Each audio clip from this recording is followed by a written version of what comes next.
बे गुबुन गुबुन बिसायख'थिफोरा जेरैबायदिहाय मोजाङैनो जोबलांबाय नैबे फैबाय थानाय जि 30 नं सिडली बियाबनि जि उफ्रा बिसायख'थि बे बिसायख'थियाबो जोबोद मोजाङैनो बारलांगोन आरो बेवहाय गावबागाव जिखिनि राजखान्थि हान्जा बे राजखान्थि हान्जाया जोबोद मोजाङै फोजोबनो थाखाय आब्रुथिनि गेजेरजों बिसायख'थिखौ फोजोबनो थाखाय गावबागाव हान्जाया बेखौ जोथोन लानांगौ आरो गावबागाव हान्जाया बेखौ मोजाङै फोजोबनो थाखाय गरन्थ लानानै बिसायख'थियाव बाहागो लानांगौ। जोंनि आसाम नाङै मोनबा उफ्रा बिसायख'थिया बेवहाय सोलिनो थांगासिनो दोङो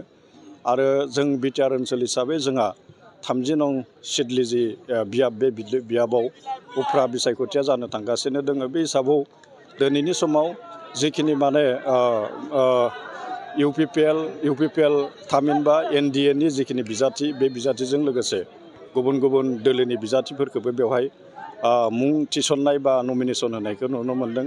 आरो फैगौ जिहेतु समा दंबावो बेवहाय नमिनेसन बोखांनाय आरो नमिनेसन कारेक्सन जानाय बे समा दंबावो आरो जों फैबाय थानाय जि सम बे समा जोबनायनि उनावसो जोङो बुजिगोन दे बेवहाय मा रोखोमनि बादायलायनाया जागोन। दिनैनि समाव जि मोनसे बादायलायनाय बे बादायलायनाया गावबा गाव दोलोआ बेवहाय खालामगोन। आं बिटिआरनि सासे एसे दायित्व गोनां बेक्ति हिसाबै आं बेखौनो खावलायगोन दे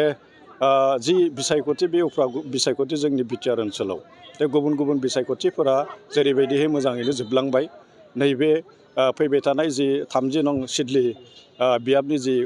उफ्रा बिसायख'थि बे बिसायख'थियाबो जोबोद मोजाङैनो बारलांगोन